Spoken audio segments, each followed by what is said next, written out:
Aaliyah Jackson crouched in the mud at 0400 hours, her lungs searing as she dragged a 200-pound dummy through the obstacle course for the third time that morning. Around her, men twice her size crumpled from exhaustion, but she pressed on. Instructors prowled like vultures, hurling insults to shatter the weakest. "Martine, you're dragging us down." Instructor Kane sneered, his eyes lingering on Aaliyah's dark skin. Despite her second fastest time, she stayed silent, her gaze fixed forward. They didn't know she'd endured worse than their stage trials. 3 tours in Afghanistan taught her fear wasn't a drill sergeant's taunt. It was the shriek of mortars and the dread-filled hush after. The chilly California air bit through her soaked fatigues as Aaliyah dropped the dummy at the finish line and launched into her next task, a 2-mile beach run in full gear. Her boots squished in the wet sand as she matched pace with Jackson, a former Army Ranger and her unspoken ally. He was one of the few who didn't eye her as an outsider or a threat because of her race. "Aaliyah, you holding up?" Jackson gasped as they topped a dune. She nodded, saving her breath. Early in the program, she'd learned her words were twisted, every syllable judged harshly for her blackness. The instructors were hunting for a crack in Aaliyah, eager to break her, and she sensed it. Instructor Kane's voice thundered across the beach. "Move it, ladies! My granny could outrun you." His gaze locked on Aaliyah's dark skin, probing for a flinch she never gave. Kane, a 20-year veteran with arms like oaks and a chest of medals, seemed rattled by her steady calm, as if her black resilience defied him. At the turnaround, Instructor Williams waited, stopwatch in hand. Unlike Kane's bluster, Williams was reserved, dissecting each candidate like a puzzle. As Aaliyah passed, their eyes locked briefly, his held curiosity, not malice, as if decoding her strength. "Time." Williams called as the last runner crossed. "Jackson, Aaliyah, Rodriguez, top 3 again." He scribbled on his clipboard. "The rest of you decide if you want this." Back at the compound, candidates had 12 minutes to shower, change, and report for weapons training. Aaliyah moved with machine precision, a rhythm honed in the Marines, thriving on 3 hours sleep, pushing past pain that would fell others and burying all but the mission. At the weapons range, she shone but hit it. She tempered her shots, tight groupings, never flawless, quick aim, never too quick. She'd slipped once in week 3, drilling 10 rounds through one hole at 300 yards, a feat that drew whispers about her black excellence being too much. The instructor's glances had warned Aaliyah she'd shown too much skill. "Jackson." Kane's voice sliced across the range. "Stress shooting now." This was Kane's cruel game, precision shooting under screamed insults, sometimes with blanks fired near candidates' heads to mimic combat chaos. Most saw their accuracy plummet 30% under the strain. Aaliyah stepped to the firing line, her face a mask. "Know what I think, Jackson?" Kane loomed inches from her ear as she settled in. "You're here to flaunt some black pride agenda. When real pressure hits, you'll crumble like paper." Aaliyah's breath stayed even as she locked onto her first target. Kane's verbal barrage, doubt, scorn, rolled off her like water off steel. She'd faced harsher taunts in Pashto from Taliban fighters aiming to break her before death. Her first shot pierced the X-ring, then the second. By the 5th, Kane fell silent. By the 10th, other instructors paused their drills to stare. Aaliyah's grouping was razor-tight, each shot surgically precise despite Kane's attempts to unnerve her black resolve. She cleared her weapon, stepped back, her expression blank. Kane peered at the target through binoculars, his jaw grinding. Finally, he lowered them, eyeing Aaliyah with what might have been respect or distrust. "Lucky shots, Jackson." "Yes, sir," she replied, though they both knew luck played no part. As weeks passed, Aaliyah kept excelling, carefully curating her image. She aided struggling teammates without bruising their egos, her black strength a quiet force they leaned on but never fully grasped, wary of her difference. Aaliyah endured grueling exercises without a murmur, soaking up every lesson, tactic, and skill like a sponge. Yet, despite her stellar performance, she felt the noose tightening, whispered instructor huddles, harsher critiques aimed at her, a sense that her black excellence was judged before she began. The end, when it struck, stunned her with its speed and finality. "Pack your gear, Jackson. You're out." The words detonated in the barracks at 1800 hours on a Tuesday, unremarkable until then. Aaliyah looked up from polishing her rifle, maintained with precision after another perfect range session. Around her, 23 candidates froze, some folding clothes, others scribbling letters, all struck by the reality that anyone could be next. "Sir?" Aaliyah's voice held firm, but Jackson saw her grip tighten on the cleaning rod. Instructor Kane loomed in the doorway with 2 staff, his face a cold mask of duty. You heard me. Administrative separation. Effective now. He waved a formal document. Failure to meet standards. Silence stretched, taut as a tripwire. Rodriguez, a Green Beret weak in swimming, gaped in shock. If Aaliyah was cut, no one was safe. She'd aced every test, never faltered in punishment drills, never even snapped in frustration. What standard, sir? Jackson blurted before he could stop. Kane's gaze whipped to him. Got something to say, candidate? Jackson's jaw clenched, but he stayed silent. Defending a cut teammate meant a ticket home. Aaliyah met his eyes, giving a faint headshake. Don't risk yourself. Her blackness, she knew, had painted her as the target. Thought so. Kane turned back to Aaliyah. You have 2 hours to clear your gear and report to processing. Transport leaves at 2000. Aaliyah rose slowly, her movement steady, controlled. Inside, her thoughts raced, but her face showed nothing. She'd learned long ago that revealing emotion to men like Kane, who zeroed in on her blackness, was like blood in shark-infested waters. Yes, sir. As Kane left, the barracks hummed with quiet fury. Aaliyah packed her footlocker, folding each item with military precision. Her teammates watched, helpless, some offering soft words of support she acknowledged with nods. The injustice hung heavy like smoke. This is bullshit, Jackson, Rodriguez muttered, voice low. You're our best shooter, better than half the instructors. Aaliyah paused, her tone flat. Doesn't matter now. She resumed folding uniforms, creases flawless despite the tremor she hid in her hands. An hour later, Instructor Williams appeared in the doorway. Unlike Kane's brash entrance, Williams moved quietly, almost regretfully. Jackson, I need to do your final equipment check. Aaliyah nodded, laying out her gear on her bunk. Williams worked through the checklist with meticulous care, tallying items, verifying serial numbers, ensuring nothing was missing or damaged. The other candidates busied themselves, ears straining to hear. Williams lifted Aaliyah's rifle last, the M4 she'd maintained with relentless care throughout the program. She'd chosen that specific rifle on day one, using it exclusively. Williams inspected the barrel, the action, the optics mount. Then he turned the weapon to check the stock. His hands froze. The clipboard slipped from Williams's fingers, clattering to the floor. 23 small notches were etched into the rifle's polymer stock, each one carefully carved, worn with time. They weren't random scuffs or training scars, deliberate, precise, intentional.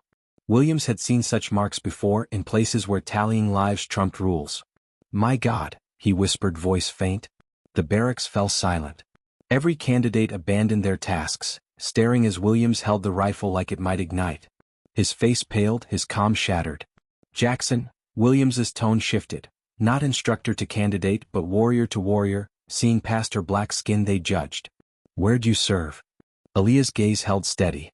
Afghanistan, sir. 3 tours. Williams traced the notches, counting. 23. In special operations, everyone knew what that meant. These weren't awards or drills. Each mark was a confirmed kill, a life ended through her scope, a choice no soldier made lightly. What unit? His voice was a breath. 2nd Battalion, 3rd Marines, Scout Sniper Platoon. The word struck Williams like a fist. He'd heard tales of Marine snipers in Afghanistan, ghost stories of impossible shots, impossible odds. Stories of a black female sniper who'd held off a Taliban onslaught, saving her unit as they evacuated wounded. They called her the Angel of Marja, a savior appearing when Marines were trapped, bleeding out. Williams looked at Aaliyah anew, seeing beyond the candidate they'd targeted for her race, to the warrior within. This wasn't some recruit chasing glory. This was a combat veteran who'd proven herself where it mattered most, the battlefield. Her blackness, they'd assumed, marked her as less. Now it framed her strength. Kane? Williams's voice snapped across the compound. Kane, get in here now. Footsteps thundered across the courtyard as Kane answered the urgency in Williams's call. Kane burst through the door, braced for chaos, but found Williams clutching a rifle, staring at Aaliyah like she was a specter. What's wrong, Williams? Williams raised the rifle, pointing to the stock. Count them. Kane peered at the notches, his face morphing from irritation to puzzlement, then stunned realization. His mouth gaped, shut, gaped again, voiceless. Holy shit, Kane whispered. Holy fucking shit. The instructor stared at Aaliyah, who stood rigid beside her packed gear, her face impassive. She'd known this reckoning would come. The notches weren't flaunted, but never hidden, part of her black warrior's story. Ma'am, Williams said, and the word ma'am from an instructor to a black candidate rippled shock through the room. We need to make calls. Within 30 minutes, the base buzzed with frenetic energy. Kane vanished after seeing the rifle, his swagger gone, face gray. Williams stayed, guarding Aaliyah's gear like evidence, his stance protective as if her blackness had been misjudged all along. The other candidates sat frozen, grasping they'd trained beside a legend. Nobody moves, nobody speaks, Williams ordered, his voice ironclad. This stays here until I say otherwise. Aaliyah packed with unwavering precision, feeling 22 pairs of eyes drilling into her. Jackson broke the silence, whispering what all wondered. Jackson, how many Taliban did you actually take out? She paused, a folded shirt in hand, her black resilience now a beacon they couldn't ignore. The first call Williams made was to his superior, Lieutenant Commander Morrison. The second call went to the base psychiatrist, Dr. Sarah Kellerman, an expert in combat trauma. The third was to the classified records office, demanding Aaliyah Jackson's full military file. By 1930 hours, Morrison's office was a makeshift command center. Describe it again, Morrison barked, pacing like a trapped wolf. Kane's hands trembled as he recounted the notches. 23 confirmed kills, sir, carved on her rifle. Williams had recognized their weight instantly. Morrison halted. In 15 years commanding, he'd seen Rangers, Delta Force, SEALs transition through. But a black Marine sniper with 23 kills? That was another league. And we cut her for what? Kane faltered. Unit cohesion, sir. Physical limits. Standard bullshit, Morrison snapped. Get her file. Now. As Kane rushed to contact records, Dr. Kellerman arrived, a thick folder tucked under her arm. She'd counseled enough veterans to grasp the gravity of the find. Commander, I dug into the medical database. This woman's seen hell.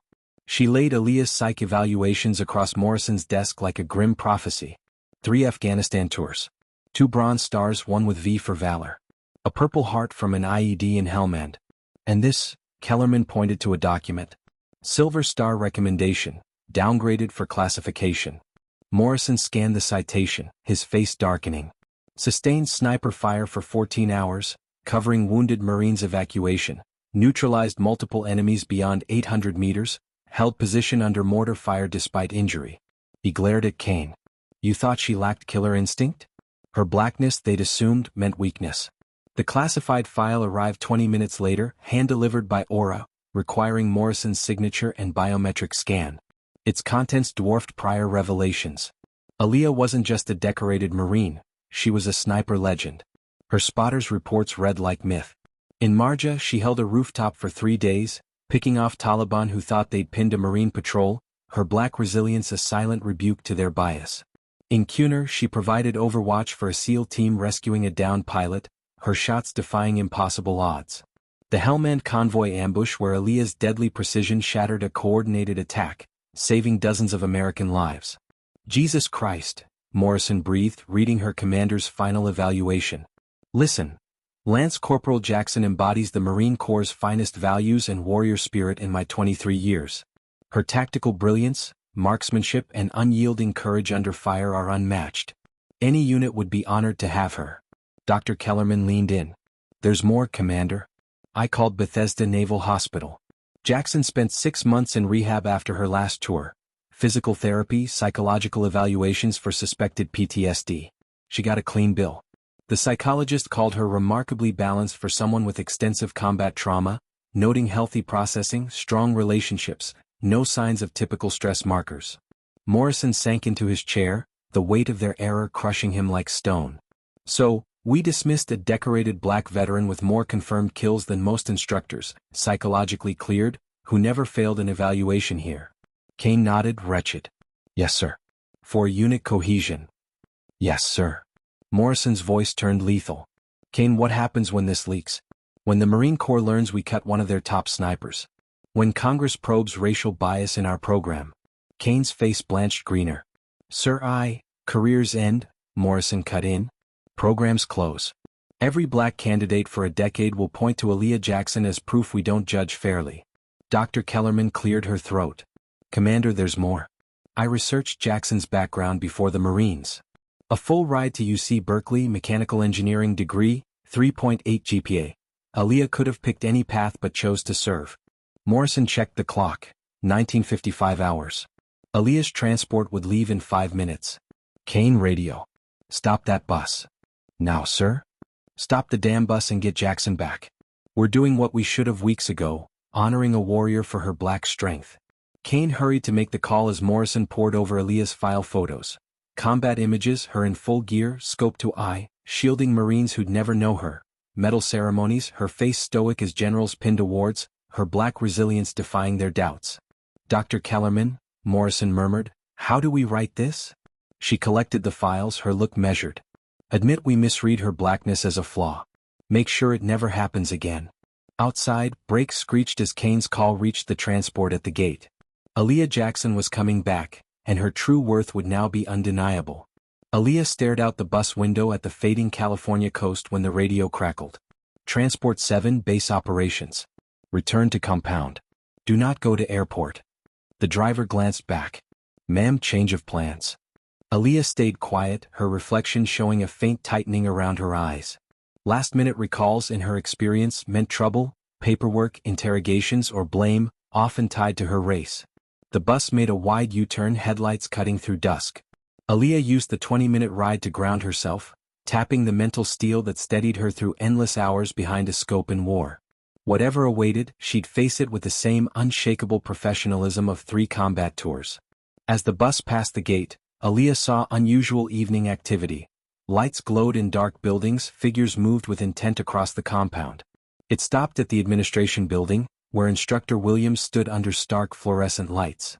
Jackson, he said as she stepped off, duffel over her shoulder, Commander Morrison needs you immediately. Aaliyah trailed Williams through corridors she'd navigated during in-processing, but the air felt heavy. Walls closed in, routine bass sounds, muffled voices, slamming doors, air conditioners hum, took on a foreboding tone. Morrison's office door was open, revealing a scene that halted Aaliyah. The commander sat at his desk, not alone. Dr. Kellerman stood nearby, and Kane, visibly uncomfortable, avoided her gaze. Papers sprawled across the desk, Aaliyah's photo staring up from an official file, her black face a silent rebuke to their earlier dismissal. Jackson, come in, close the door, Morrison said, his voice lacking the disdain she'd expected, carrying instead a note of respect for the warrior they'd misjudged. Aaliyah entered, standing at attention, duffel still over her shoulder. Sir. Morrison studied her, his gaze unlike their prior meetings. Gone was the detached air of a commander handling routine matters. Now, his expression held a hint of shame. Jackson, a direct question deserves a direct answer. Why hide your combat record? Aaliyah's face stayed steady. Sir, my service record was in my application. I assumed it was reviewed.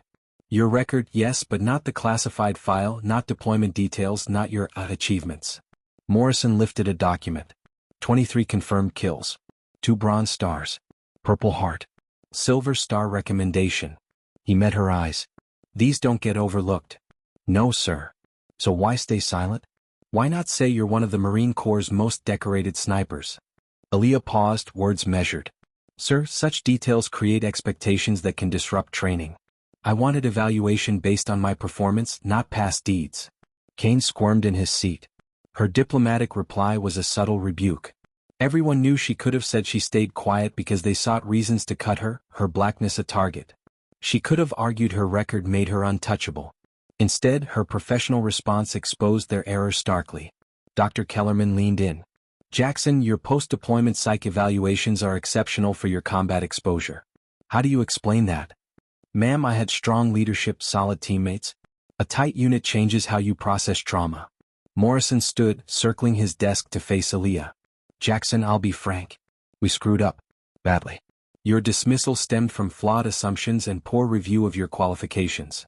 Aaliyah's face remained neutral, but Williams saw her jaw tighten slightly. Yes, sir. I'm offering immediate reinstatement with full honors. You'll rejoin your class and this will be expunged from your record. The silence stretched for nearly 30 seconds. Sarah stood perfectly still, her eyes fixed on a point just over Morrison's shoulder. When she finally spoke, her voice was steady, but carried an edge that hadn't been there before.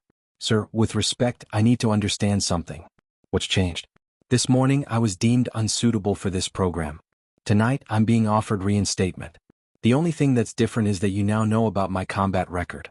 Morrison felt heat rise in his cheeks. Chun, sir, if my performance in training wasn't sufficient to earn my place here, then my past achievements shouldn't change that evaluation.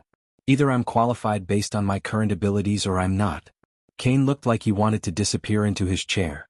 Sarah's logic was unassailable, and it highlighted the fundamental flaw in their decision-making process.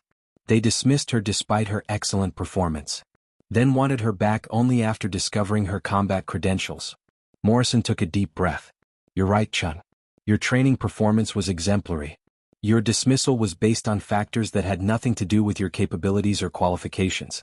That was wrong, and I take full responsibility for it. Sarah nodded slowly. Thank you for that acknowledgement, sir. So, you'll accept reinstatement? Sarah was quiet for another long moment. Sir, I'll accept reinstatement on one condition. Morrison raised an eyebrow. Dismissed candidates didn't typically negotiate terms with base commanders. I want assurance that the evaluation criteria for this program will be reviewed and standardized. Future candidates should be assessed solely on their performance and qualifications, not on assumptions about their gender, background, or perceived limitations. Morrison found himself smiling despite the gravity of the situation. Even in this moment, Sarah Chun was thinking about the bigger picture, about the candidates who would come after her. Agreed. Dr. Kellerman will lead a comprehensive review of our evaluation processes. Sarah shifted her duffel bag and extended her hand. Then I accept, sir. As Morrison shook her hand, he realized that Sarah Chun had just taught him more about leadership in 10 minutes than he'd learned in some entire years of his career. She turned her dismissal into an opportunity for systemic change. And she'd done it with the same quiet professionalism that had made her a legend in Afghanistan. Welcome back, Chun. Your classmates are going to be very happy to see you. Sarah allowed herself the smallest of smiles. Thank you, sir. When do I resume training? Oh, 40. Tomorrow. And Chun. Morrison's voice carried a note of genuine respect. This time, we'll make sure everyone knows exactly who they're training alongside. As Sarah left the administration building and walked back toward the barracks, she could see lights on in the windows and shadows moving behind the curtains. Word had already spread about her return, and she knew that tomorrow would bring a different kind of challenge than anything she'd faced before. But Sarah Chun had faced down Taliban fighters in the mountains of Afghanistan. A few curious stares from her fellow candidates would be easy by comparison. The real test would be proving that she belonged here, not because of what she'd done in the past, but because of who she was in the present. And that was a test she was more than ready to pass. The silence hung heavy for nearly 30 seconds. Aaliyah stood motionless, her gaze locked just past Morrison's shoulder. When she spoke, her voice was steady but carried a sharp edge absent before. Sir, with respect, I need clarity. What's changed? This morning I was unfit for this program. Tonight you offer reinstatement. The only difference is my combat record. Morrison felt his face flush. Jackson, sir, if my training performance didn't earn my place, my past shouldn't sway you. Either I'm qualified now or I'm not. Kane shrank in his chair, her logic a piercing spotlight on their flawed process. They dismissed her despite stellar performance, only wanting her back after her record surfaced. Morrison exhaled deeply. You're right, Jackson. Your training was outstanding. Your dismissal stemmed from biases unrelated to your skills or qualifications. Assumptions about your blackness. That was wrong. I own it. Aaliyah nodded slowly. Thank you for admitting that, sir. So, you'll accept reinstatement? Aaliyah paused, her silence weighty. Sir, I'll accept on one condition. Morrison's brow arched. Dismissed candidates rarely bargained with commanders. I want assurance that evaluation criteria will be overhauled and standardized. Future candidates must be judged solely on performance and qualifications, not race, background, or perceived weaknesses. Morrison smiled faintly, struck by her vision. Even now, Aaliyah Jackson thought beyond herself, advocating for those who'd follow. Agreed. Dr. Kellerman will spearhead a full review of our processes. Aaliyah adjusted her duffel and extended her hand. Then I accept, sir. Shaking her hand, Morrison realized Aaliyah had taught him more about leadership in 10 minutes than he'd gleaned in years. She turned her unjust dismissal, rooted in racial bias, into a catalyst for change, all with the quiet professionalism that made her a legend in Afghanistan. Welcome back, Jackson. Your classmates will be thrilled. Aaliyah allowed a faint smile. Thank you, sir. When do I resume training? 0400 tomorrow. And Jackson, Morrison's voice held genuine respect. This time, everyone will know exactly who they're training with. As Aaliyah left the administration building heading to the barracks, She saw lights glowing and shadows shifting behind curtains. Word of her return had spread, and tomorrow would bring new challenges, different from any prior. But Aaliyah Jackson, who'd faced Taliban fighters in Afghanistan's mountains, knew curious stares from peers would be trivial. The true test was proving she belonged, not for past deeds but for who she was now, a black woman ready to excel. That test she was more than prepared to ace.